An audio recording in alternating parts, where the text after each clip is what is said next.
समावर्त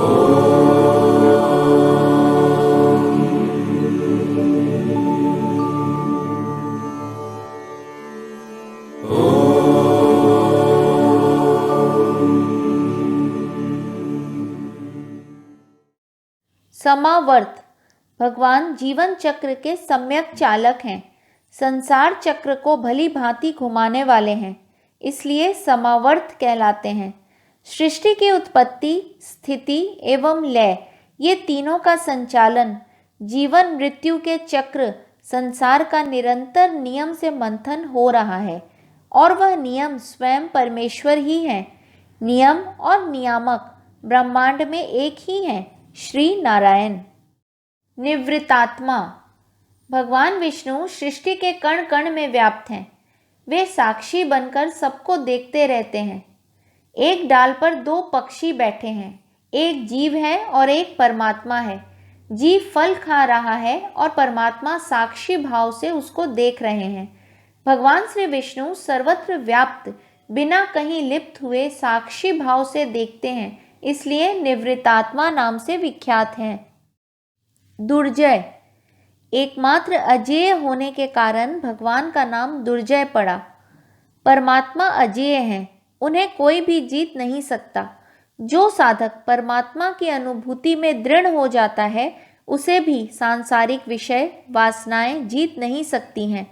श्री नारायण की कृपा से वह भक्त भी दुर्जय बन जाता है। दुरतिक्रम दुरतिक्रम यानी जिनकी आज्ञा की अवहेलना करना कठिन है। कठोपनिषद में कहा गया है, उनके भय से अग्नि में ताप है, सूर्य में ऊर्जा तथा उनके भय से इंद्र, वायु और मृत्यु अपने निर्धारित कार्य करते हैं। ऐसा प्रतीत होता है जैसे वह सबके पीछे उन्हें अनुशासित करने के लिए अपना वज्रपात उठाए हुए हैं। भगवान दुरतिक्रम की आज्ञा का कोई भी उल्लंघन नहीं कर सकता।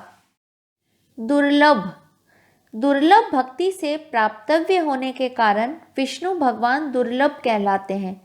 व्यास जी का कथन है, हजारों जन्मों के किए हुए तप, ज्ञान और समाधि से जिन मनुष्यों के पाप क्षीण हो जाते हैं, उन्हीं की श्री कृष्ण में भक्ति होती है।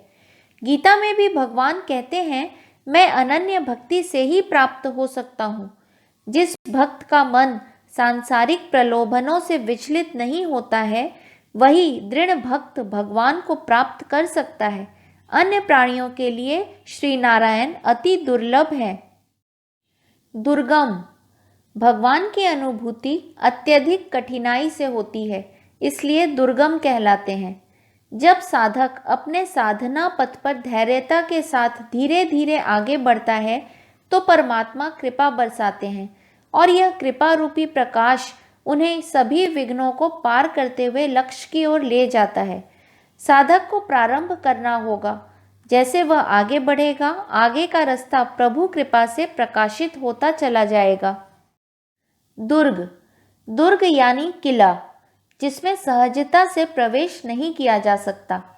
गीता अध्याय 7 श्लोक 14 में भगवान कहते हैं, मेरी माया बड़ी दुस्तर है। जो भक्त मुझे निरंतर भजते हैं, वे ही इस माया को उल्लंघन कर संसार सागर से तर जाते हैं। आत्मा मन बुद्धि का विषय नहीं है। कोई विरला साहसी सांसारिक प्रलोभनों, ईर्ष्या, द्वेष, मोह, क्रोध आदि से ऊपर उठकर इस माया रूपी दुर्ग को ध्वस्त करके अपने लक्ष्य तक पहुंच सकता है। दुरावास यानी बड़ी कठिनता से योगी जनों द्वारा हृदय में बसाए जाने वाले, इसलिए श्री विष्णु दुरावास कहलाते हैं। मन को विषय आनंद से हटाकर मन की गहराई में निरंतर चैतन्य का मनन ध्यान करना सहज नहीं है। अर्जुन ने गीता में कहा, हे मधुसूदन, जो यह समत्व योग आपने कहा, मैं मन के चंचल होने से इसकी निरंतरता को नहीं देख पाता हूँ। भगवान ने फिर उत्तर दिया था, जिस प्रकार वायु रहित स्थान में स्थित दीपक में कंपन नहीं होता, आत्मा का ध्यान भी उसी प्रकार होना चाहिए।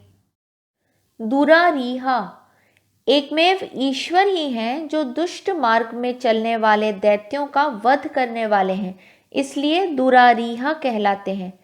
आसुरी प्रवृत्तियां हर साधक के हृदय में होती हैं और हृदय में श्रद्धा पूर्वक परमेश्वर का आवाहन हृदय को सभी नकारात्मक प्रवृत्तियों से शुद्ध स्वच्छ कर देता है।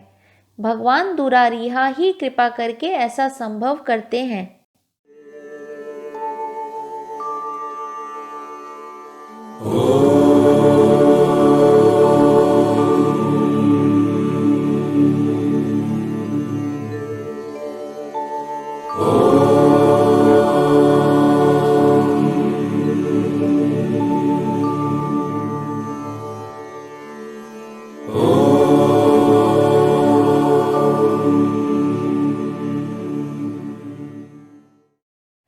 शुभांग। शुभांग यानी संपूर्ण सम्मोहक अंगों वाले। श्री नारायण के प्रत्येक अंग की वरीयता, सुखद शीतलता, सुकुमारता, अविकल कोमलता तथा स्वयं प्रकाशिता का बोध एक ही शब्द शुभ के अंतर्गत लक्षित हो जाता है। सारे सौंदर्य की सर्वश्रेष्ठ सुंदरता परमेश्वर ही है। उपनिषदों में असीम परमेश्वर आत्मा का वर्णन शांतम, शिवम, सुंदरम के रूप में किया गया है। इसलिए श्री नारायण को शुभांग भी कहते हैं। लोक सारंग। लोकों के सार को ग्रहण करने वाले ईश्वर का एक नाम लोक सारंग भी है। प्रणव ओम ही लोक सार है और जो उस पर ध्यान करता है उसे परमात्मा का साक्षात्कार और परम अवस्था का अनुभव होता है। सुतंतु। सुतंतु यानी सुंदर रूप में विस्तृत। जैसे कपास से अनेक धागे बनते हैं और धागों से भिन्न भिन्न कपड़े, उसी प्रकार नारायण यानी चैतन्य से अनंत प्रकार के प्राणी और पदार्थ प्रक्षेपित होते हैं। जिस प्रकार वस्त्रों के अधिष्ठान धागा है, नारायण इस पूरे ब्रह्मांड के अधिष्ठान है।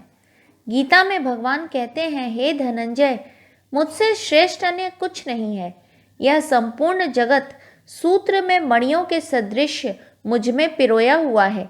इतने विशाल परिवार के स्वामी प्रभु विष्णु सुतंतु नाम से विख्यात हैं। तंतुवर्धन। भगवान अपने तंतु को बढ़ाने वाले हैं और घटाने वाले भी हैं, इसलिए तंतुवर्धन कहलाते हैं। वर्धन अर्थात बढ़ाना और घटाना। परमात्मा की प्रेरणा से प्रसार पा रही सृष्टि उनकी इच्छा से उन्हीं में लीन हो जाती है। जीवन और मरण, सृष्टि, उत्पत्ति और संहार की लीला के मूलाधार हैं भगवान तंतुवर्धन। इंद्रकर्मा। भगवान के सभी कार्य अति वैभवशाली, गौरवशाली और पावन होते हैं। वे सभी जीवों को जीवन के सुख वैभव देने वाले ऐश्वर्य कर्मा इंद्रकर्मा नारायण हैं। वे सदा महान मंगलमय कार्य प्रतिपादित करते हैं, अर्थात इंद्र के कर्म के समान भगवान के कर्म परम ऐश्वर्य वाले हैं। इसलिए प्रभु इंद्रकर्मा कहलाते हैं। महाकर्मा। वह जो महान कार्य पूर्ण करता है। पंच तत्वों से इतनी वैज्ञानिक दृष्टि से नियत और परिपूर्ण विश्व की रचना करना और दृढ़ निपुणता से उसका निर्वाह करना और उसके विनाश का संचालन करना, जिसके बिना यह नित्य परिवर्तनशील जगत का निर्वाह संभव ही नहीं, यह सब स्वयं में परम विवेक की विशाल उपलब्धि है। कृतकर्मा। जिसने अपने सारे कार्य पूर्ण किए हैं, उसके लिए प्राप्त करने के लिए कुछ और नहीं, वह ही लक्ष्य है और वह ही गंतव्य है। उसकी नित्य पूर्णता में उसके लिए कुछ भी ऐसा नहीं जो उसे प्राप्त करना है। यह पूर्ण उपलब्धि की भावना सभी शास्त्रों में आनंदमय पूर्णता की अवस्था एकमेव आत्मा के रूप में वर्णन की गई है। कृतागम। वैदिक मंत्रों को आगम कहा जाता है और वेदों के रचयिता ईश्वर को कृतागम कहते हैं। वेद, वेदांत और वेदांग भगवान की दिव्य वाणी के मूर्त रूप है। भगवत गीता में भगवान कहते हैं, सब वेदों द्वारा मैं ही जानने के योग्य हूँ तथा वेदांत का कर्ता और वेदों को जानने वाला भी मैं ही हूँ। हरि ओम। श्री विष्णवे नमः।